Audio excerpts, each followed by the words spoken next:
দৈনিক ট্ৰেণ্ডিঙলৈ পুনৰবাৰ সকলোকে স্বাগতম। লৈ আহিছোঁ আজিৰ এটা গুৰুত্বপূৰ্ণ খবৰ।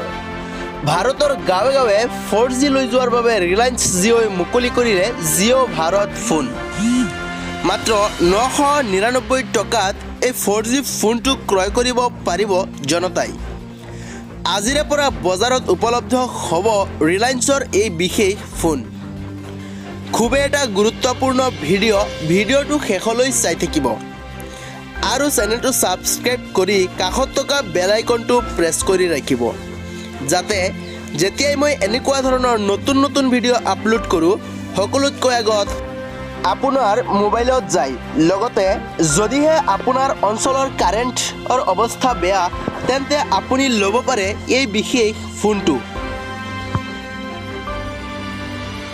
জিঅ' ভাৰত নামেৰে মুকলি কৰা হয় এটা ফোন। আনলিমিটেড কলৰ সুবিধা দিছে এই ফোনত। জিঅ' চিনেমা এপো থাকিব এই ফোনত। কেইবাটাও এপ থাকিব এই ফোনটোত। 8 কোটি গীত দিয়া হৈছে এই ফোনটোত। FM ৰেডিঅ' কেমেৰাৰো সুবিধা আছে এই বিশেষ ভাৰতৰ কম দামী ফোনটোত।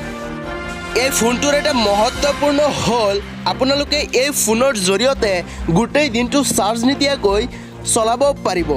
লগতে UPI পে'মেণ্টটো কৰিব পাৰিব এই ফোনটোৰ জৰিয়তে।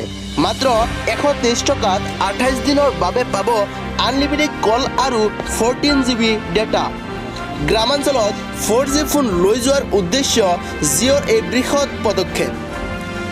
আজিৰে পৰা বজাৰত উপলব্ধ হ'ব এই বিশেষ ফোন।